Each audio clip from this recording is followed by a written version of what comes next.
Welcome to 10 Kids, 2 Docs. I'm Dr. Sylvia Bank, and I'm joined by my good friend and co-host, Dr. Vivian Carlin. Between our two households, we're navigating life with 10 children, so we know how chaotic parenting can be. As Johns Hopkins-trained pediatricians, we also know the science. Our goal is to bring you the best of both worlds, medically sound, trustworthy advice, and practical, real-world insights as we dive into the trials and triumphs of parenting. Please note this podcast is not intended to be a substitute for medical advice, diagnosis, or treatment from your doctor. Hi, and welcome back. We are joined again today by Dr. Scott Krugman. He is a fellow Johns Hopkins-trained pediatrician and the dean of a regional medical school campus with the George Washington University School of Medicine. Welcome back to our show, Dr. Krugman. Thanks for having me back. My name is Scott Krugman. I am a general pediatrician and a child abuse pediatrician who's been in practice since 1998 after my residency.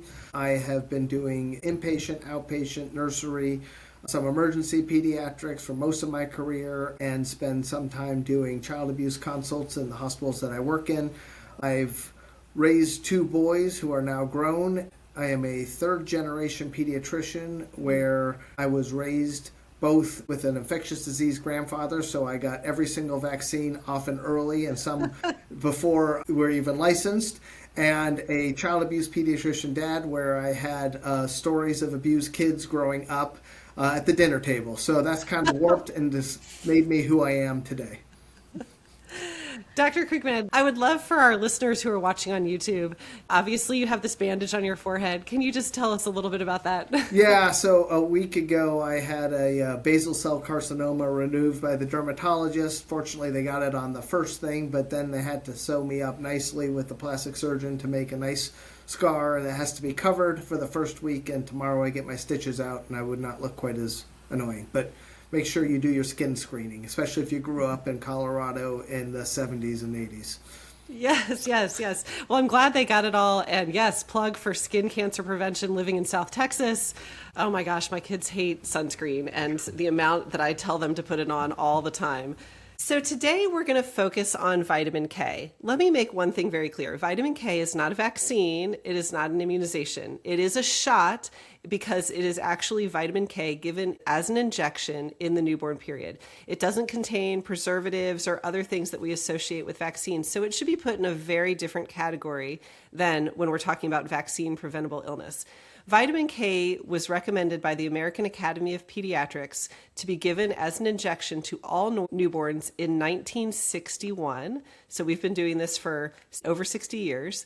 And that is to prevent vitamin K deficiency bleeding. And let me just explain what that means really quick. So vitamin K is very important in blood clotting. Yes, so if anyone knows anything about the way things clot, there is a cascade of step 1, step 2, step 3, step 4. And when you have a deficiency in this cascade, you have difficulty clotting. Very classically, a lot of people know about hemophilia, the whole Russian Tsar Rasputin story of someone who has a deficiency in some of these clotting factors, and then they cannot clot.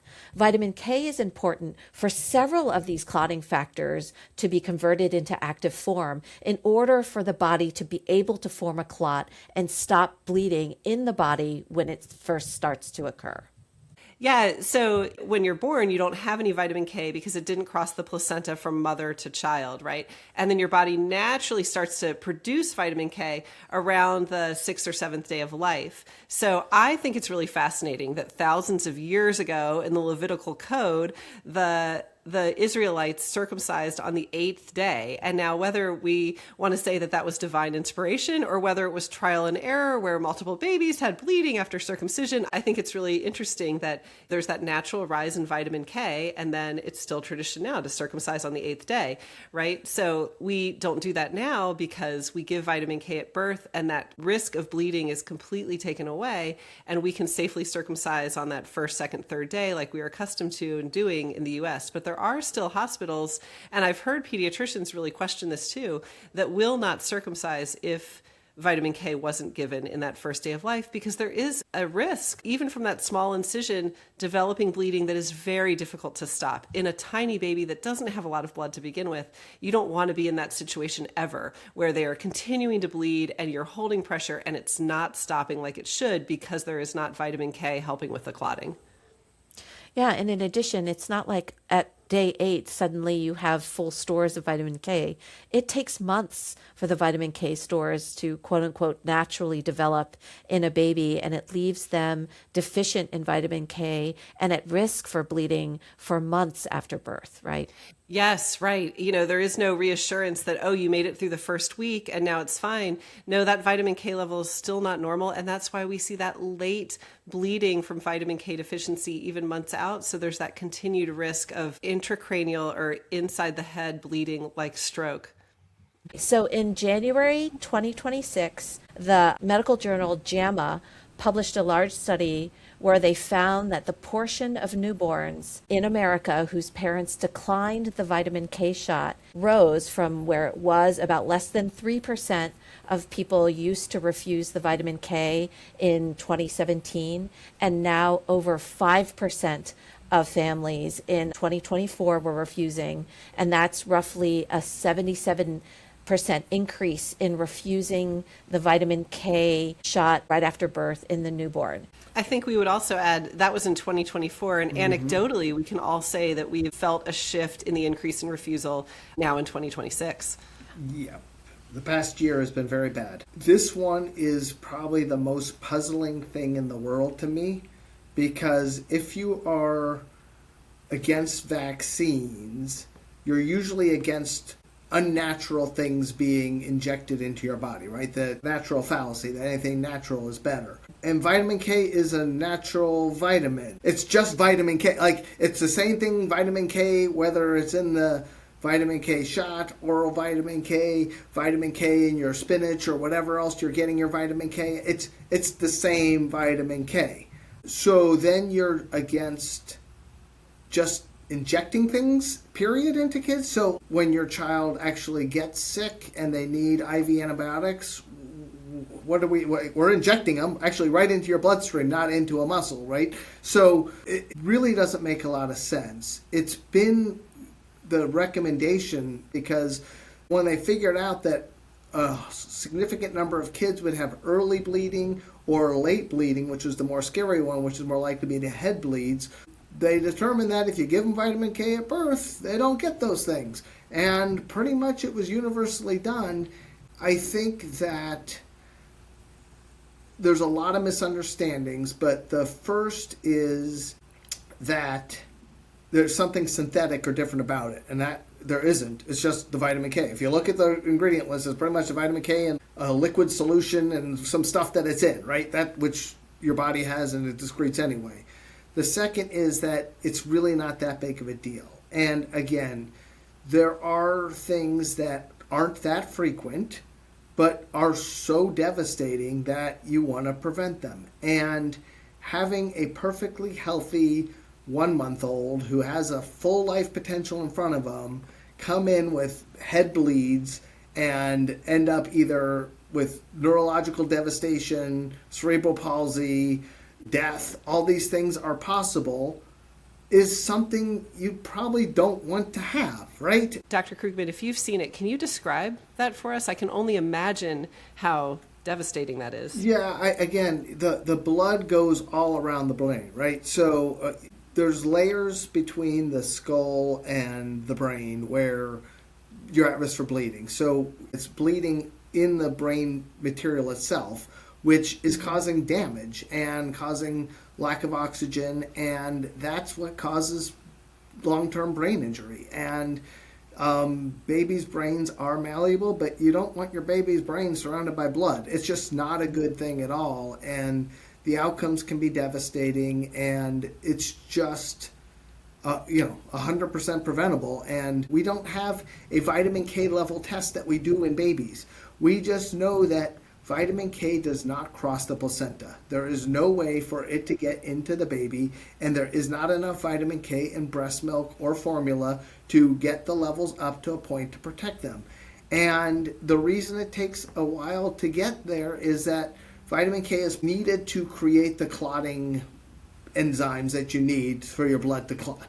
And it takes a little time for that to kick in, and then when it's not working and you don't have it, you start bleeding.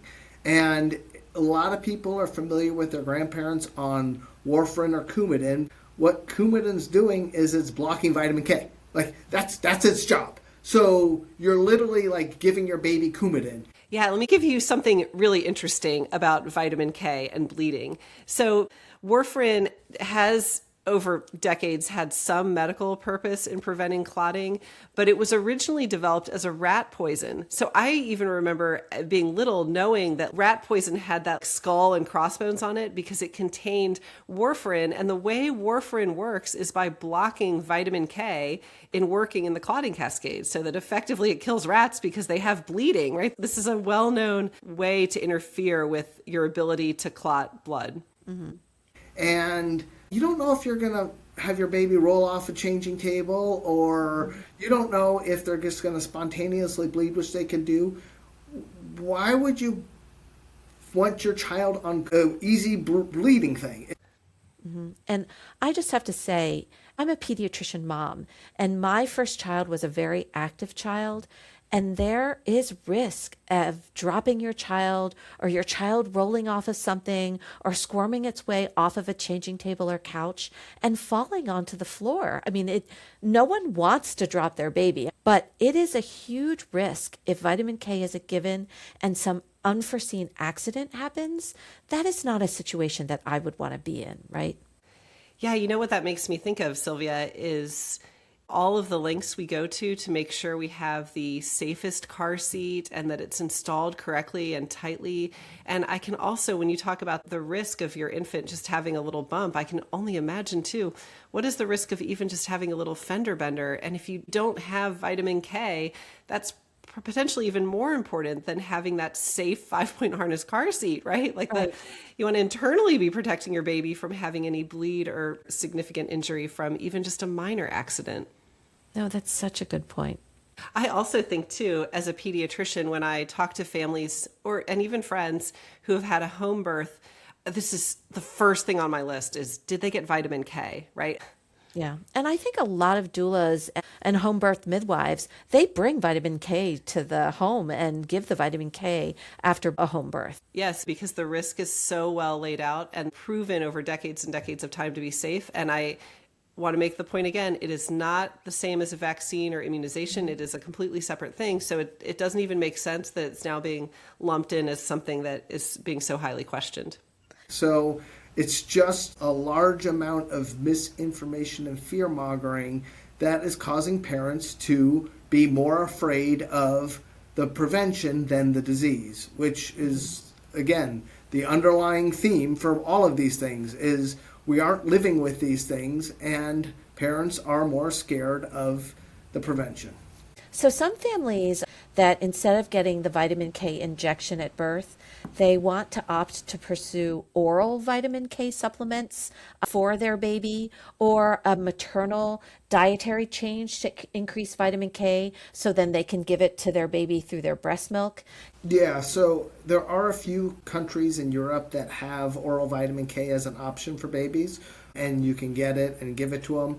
The response to the oral vitamin K is still lower and slower than the injection, which is designed to cover specifically that first week of life and get the stores high enough that they don't have the long-term effects. There are no reliable and tested vitamin K oral supplements you can get in the U.S. And again, it's not passed through the breast milk enough to replenish that deficiency that kids are born with. So there's no evidence that that's a good approach. The approach that has the evidence that actually protects babies from bleeding is one injection once. I just want to say thank you, Dr. Krugman, for coming back on our show. We always love having you as a guest, and it's always informative for me, as I'm sure it is for our listeners as well. Thanks for having me. It's a very fun time, and it's great to be able to get information right to parents. So hopefully in this episode, we've highlighted vitamin K.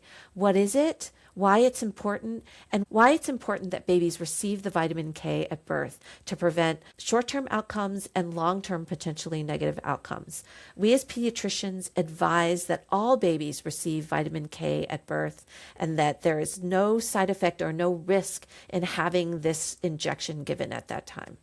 This is 10 Kids, 2 Docs. I'm Dr. Vivian Carlin. I'm Dr. Sylvia Bank. And I'm Dr. Scott Krugman. Thanks for joining us. See you next time. See you next time. Thank you for listening to 10 Kids 2 Docs, hosted and created by Sylvia Bank and Vivian Carlin. If you enjoyed this episode, please subscribe and recommend our podcast to other listeners. Visit our website at 10kids2docs.com, where you can find links to social media and leave comments or suggestions. Back next week with more topics in parenting.